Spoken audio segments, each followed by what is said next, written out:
Hello, my name is Nancy Martin, and my topic is cultural diversity in the United States, immigrants and their children, caught between two worlds. The reason I chose this topic was, as having my parents as immigrants, I felt I could connect a lot to this topic, and I felt I could also learn a few things. Even older and more diverse. So, as years pass, the United States is surprisingly being more and more diverse. As the years pass, the U.S. will be more diverse, American, ensuring changes in American culture and its economics as well. A question you guys may have is, what is cultural diversity? Cultural diversity is a culture in which is people's backgrounds, which are where or who they come from, where they're located, where they're located in a place where the majority of people's cultures are not theirs. Having cultural diversity in the United States.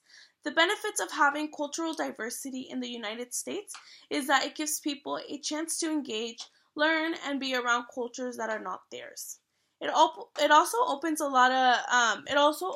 U.S. To a lot of new languages that a lot of people may not be used to and can learn from as well. So, looking through the percentages of the population on diversity over the years is actually very interesting and surprising. So, in 1970, 84% of its population was whites, and in 2010, it actually went down to 64%. So, from 1970 and all the way to 2010, 20%, it dropped down by 20% of its whites population. And then we can also see other ethnicities. Like in 1970, the Latino population was at 4%, and in 2010 it was at 16%. So it went up to 12%. And the blacks were at 11% in 1970, and it went up in 2010 to 12%. So it went up 1%. And you say, oh, did it stop there? It didn't. So from 2010 to 2015, almost 60% of the population was white. And then they estimate that in 2030 it will be around 55%, and in 2045 it will be at 50. So they're estimating that every as years pass, the white population will go down, and the other ethnicities its populations will go up. And all of this comes from the U.S. Census barrier, and now I will be talking about immigrants and their children. So more than 61 million immigrants and their American-born children under the age 18 live in the U.S. according to the U.S. government analysis that was done in December 2015. Immigrants allowed in the country legally and their children account for 3/4, which is 45.3 million of all immigrants and their children. 1 in 5 U.S. residents is now an immigrant or minor child of an immigrant parent.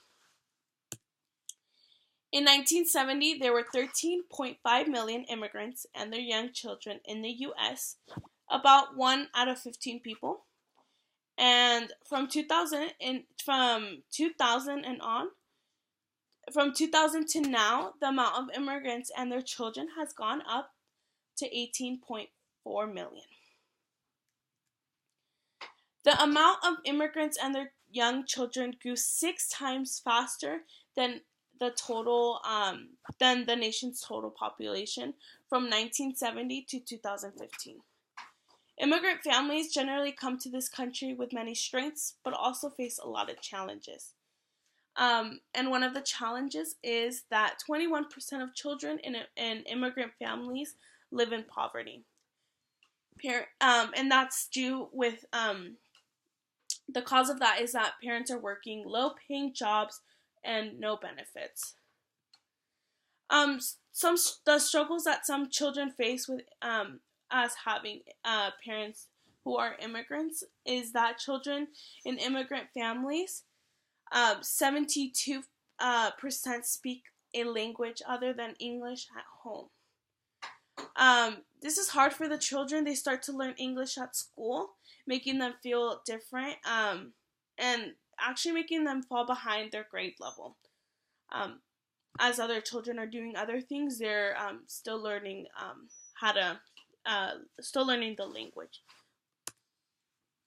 Although children of immigrants may start out with better health and higher educational inspirations, they can start to fade away as they get older. Children of immigrant parents often need extra help to make up for the difficulties of them adjusting to the American culture.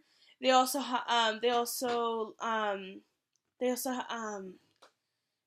need time to adjust to the low parental education levels. This is their parents if they didn't if their parents didn't have a high school diploma, if they didn't graduate high school, and the lack of access to support, the lack of access to supports and programs due to their family citizenship status, and most importantly, lack of language skills, and that's a big one. This concludes my overall presentation of cultural diversity in the United States, immigrants and their children, and caught between two worlds. I hope you enjoyed it. Thank you.